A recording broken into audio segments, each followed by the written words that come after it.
Hey folks, welcome back. This video is going to be about mounting a generic license plate mount. Alright, so the first thing I'm going to do is I'm just going to place this up here and then I'm going to mark my holes. So this is the center of the grill. So I'm just going to kind of put it up here where I want it. I think that right there is going to be it. So what I'm going to do, I'm just going to mark about halfway. Put a mark there. And just run a mark right here. Alright, so what I'm going to do is I'm going to drill some holes.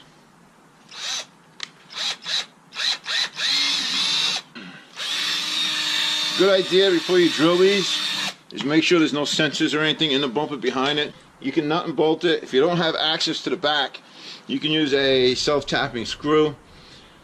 Even if I was using a self-tapping screw on these plastic bumpers, I would still drill a pilot hole, and then you can just screw this in. This will be tight enough, it'll actually hold the plate. You don't have to do a nut and bolt system on it. So you put the bolt through the slot. Now you got many slots here that you can play with, whatever you want to use, you know, whatever works best, whatever you think works best for you. There we go, nice and tight. Alright, snug.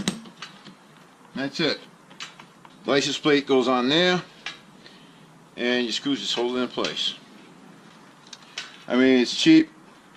I think it costs like $6 or something, and it does the job.